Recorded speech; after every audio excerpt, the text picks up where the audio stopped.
Today, a victory for Trump and Musk's Department of Government Efficiency. New York Mayor Adams fights for his political life, and the crypto scandal threatening Argentina's president.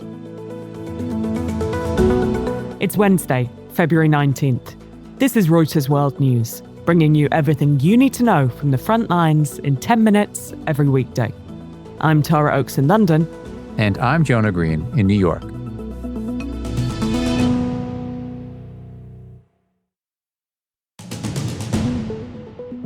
US President Donald Trump has dismissed Ukraine's concern about being left out of US-Russian talks in Saudi Arabia. And I think I have the power to end this war.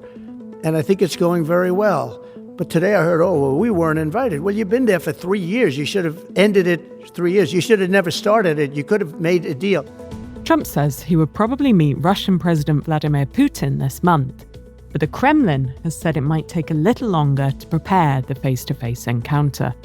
Sources tell Reuters Ukrainian President Volodymyr Zelensky has postponed his visit to Saudi Arabia in order not to give legitimacy to Tuesday's meeting between US and Russian officials in Riyadh.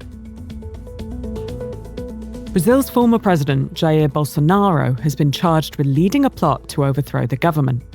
The charges follow a 2-year police investigation into the election-denying movement after his 2022 election loss.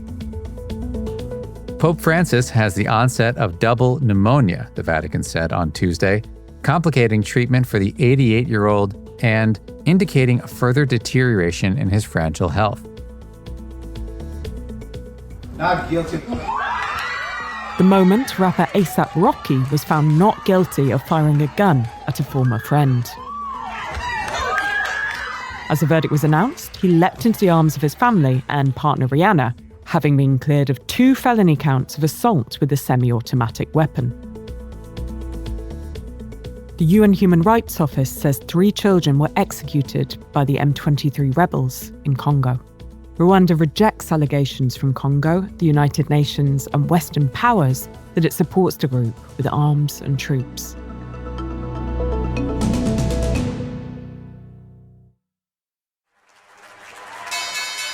Markets now and some new tariff news.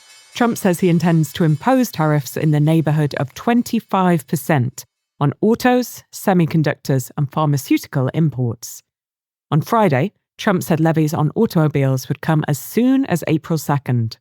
But he hasn't provided a date for the other sectors, saying he wants to provide time for drug and chip makers to set up US factories so that they can avoid tariffs. A victory for Trump and his chief government cost cutter, Elon Musk. U.S. District Judge Tanya Chutkan has denied a challenge by attorneys general from several Democratic states to prevent Musk's Department of Government Efficiency from accessing federal agencies' computer systems or directing firings of government workers while the litigation plays out. The ruling gives DOGE access to internal systems that contain sensitive information at the IRS and the Social Security Administration, among others. Reporter Tim Reed has been tracking DOGE. I don't think that's the end of the lawsuit, but in terms of an initial victory for Musk and Trump, this was a major ruling. This wrecking ball that's been taken to the government has been happening at warp speed, and there are well over a dozen lawsuits now challenging a lot of these moves, but no one knows how many, if any, will be successful. So everyone is now looking to see who's next inside these government agencies and whether they'll start then going after career civil servants and managers that are deemed insufficiently loyal to Trump's agenda. We're seeing top officials of agencies resigning, first at the Treasury Department and now at the Social Security Administration. What's happening there? So the acting head of the Social Security Administration stepped down. She's been at the agency over 30 years. Because representatives of Musk's were wanting to access this massive database inside the Social Security Administration that basically has the personal details of just about every single American and their children and their spouses and every job they've ever had and their home addresses. The fear among Musk's critics and a lot of Democrats on Capitol Hill is that if he can get inside the Social Security Administration computers, then they can start possibly stopping social security checks going out or reducing the amount. And obviously, they're also trying to access the database at the Internal Revenue Service, which again has everyone's tax returns going back years and years. And so there are lawsuits now challenging Musk and DOGE's ability to actually get inside these computers. But if they do get access to them, then everyone's most personal data will be open for Musk's team to view and do what with, we don't know yet. As we reported in Monday's pod, Argentine President Javier Milei is in the midst of a domestic scandal for recommending a cryptocurrency that quickly crashed.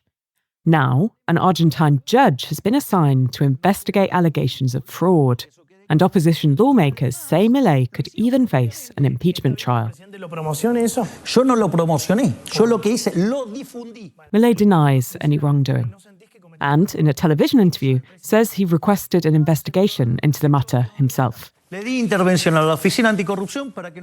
Elliott has been following the scandal.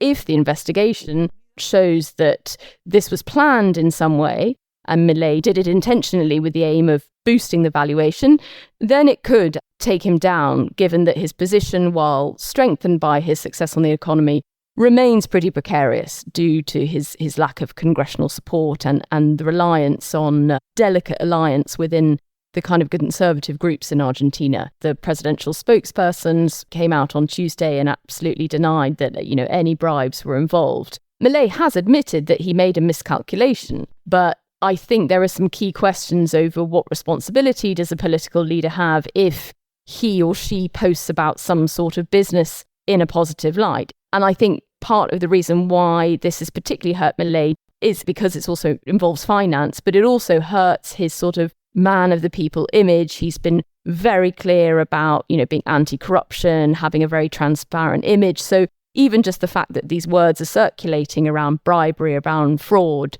is having an impact on his image. A federal judge today will hear from U.S. prosecutors as to why they are seeking to dismiss criminal charges against New York Mayor Eric Adams. The hearing comes after a Trump-appointed DOJ official ordered prosecutors to seek dismissal. At least a half dozen federal prosecutors resigned rather than obey the order, though others did eventually comply. No matter what comes of today's hearing, Adams' political future is seriously in question. Luke Cohen is our New York courts reporter. So, Luke, what is it that the judge is weighing here? It's unusual for a judge to hold a hearing rather than automatically dismiss charges. In this case, the Justice Department has asked the judge to dismiss the charges without prejudice. That means they want to be able to potentially bring those charges again after the November New York mayoral election. A lot of critics, including the former U.S. attorney who resigned over this, have said that kind of looks like a threat from the Justice Department to bring charges against Adams again if he doesn't cooperate with Trump's immigration policy. What is Adams saying? Adams is saying he will work with the Trump administration, that he supports law and order. He has long kind of been a dissenter among the Democratic Party on immigration policy. So he's saying he is doing what's best to preserve public safety in New York and that it's independent from his criminal case. And Governor Kathy Hochul has also been meeting with top officials on whether she should remove Adams from office. If she takes that extraordinary step, or if he resigns, then what? The city's public advocate, Jumaane Williams, would become the acting mayor. He would then have to announce the date for a special election to be held in the coming months. That would come very close to the June primary for the Democratic nomination for mayor, which is all but set to determine who will be mayor, given that New York is heavily Democratic.